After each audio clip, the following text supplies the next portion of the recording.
This is the 7th video in a series of videos documenting my process for getting guardianship or conservatorship in California without an attorney. So if you've missed the earlier videos, just click the link below and you can check out the entire playlist. And with that, we'll go ahead and get started. Okay, so last time we talked, I told you that I had an upcoming hearing, the first court hearing where we met before the judge. And I had also told you that there's a couple things that I had done wrong that I wanted to try to correct. Long and short of it, the judge did not allow me to make those changes. He said that he could not offer legal advice, so he put me back to the free legal aid people, which I've not met with yet, to answer my questions. And the questions revolved around how do I change the place in the form where I selected I wanted to be the conservator of the estate. Because as we talked about last time, doing that would necessitate a lot of court involvement and additional costs that we don't necessarily need. I did that in error, so I'm trying to correct that. It just might be that I need to submit an amended petition, I think is what it's called. But I'll know more about that and I'll report back. But basically, the judge said we had done a pretty good job.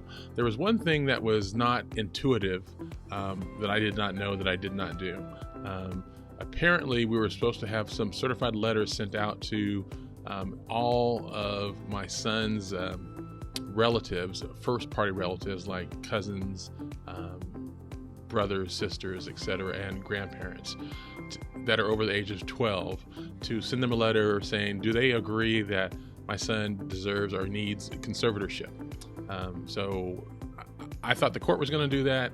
They thought I was going to do it, and clearly they were right. So I did not do it, and I have to go back and get that done.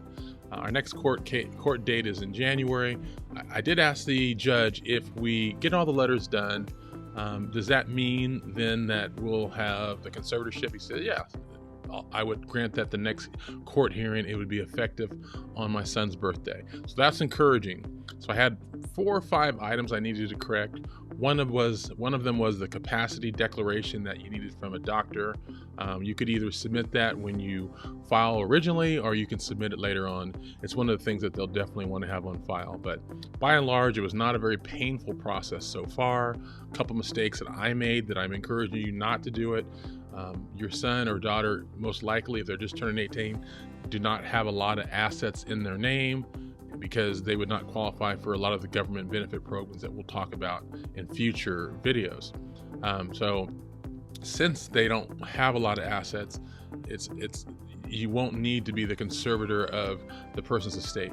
Those conservators for the estate is primarily, I found out, for older people who have a lot of assets, who have lost their mental abilities to live on their own and make their own decisions, sort of like my dad had with dementia. So that's really what the whole purpose is all about for conservators of the estate, people who have assets and resources that can no longer manage it. And that's really geared more towards the elderly. So anyhow, so far so good.